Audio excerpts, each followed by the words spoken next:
from User Voice.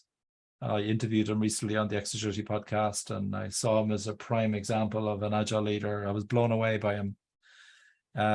He blows away his backlog every 6 weeks. He doesn't let it build up. He blows it away.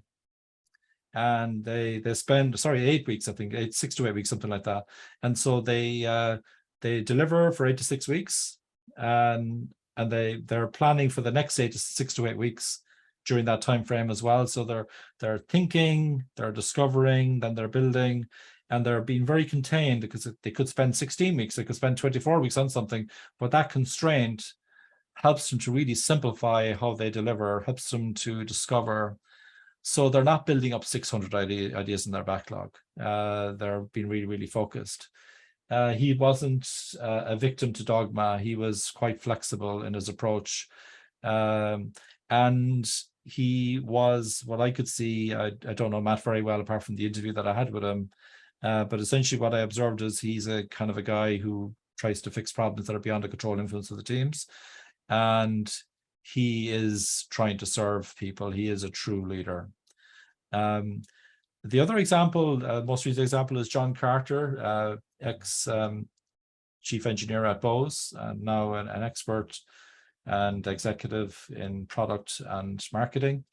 And I was very impressed by him, because when he's involved in taking over companies, he tries to not mess them up. Whatever they're doing, even if it's waterfall, he let them continue. Because what happens a lot of the time, big company, we can't innovate. Lots of big companies that I worked for can't innovate, so let's buy someone. They buy a startup, and then they strangle it. They strangle the startup.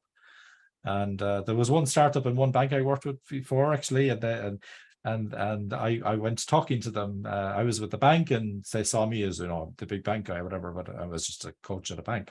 And a phone call was sent into a very senior guy in that bank, and they said, "Get your tank off our lawn." I was the tank.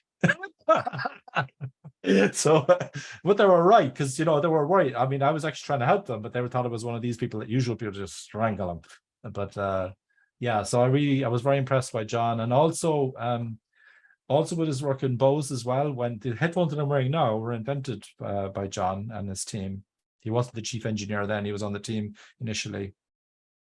And when they were looking for customer satisfaction gap, they bought a record store. Remember the old vinyl records? They bought a music store in whatever city where they were HQ, can't remember the name of the city. And they just observed people coming in to see what they do. They didn't say, "Here's these new shiny headphones. Look at these headphones. Look. They didn't say that. They just see, would anybody pick them up? Oh, somebody picked it up. Oh, what's this? Oh, yeah, okay. And then just see how they respond. And they expected them to say that the sound fidelity was much better. And what they discovered by accident was noise cancellation. They found it by accident.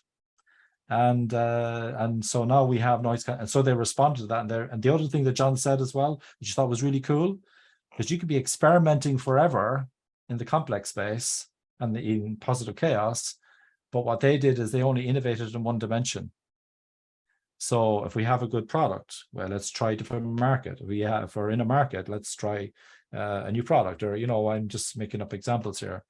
And he also said as well that they spent millions on advertising, but what worked the most was reviews from really trusted third parties. You get some guy, today would be some influencer, I guess.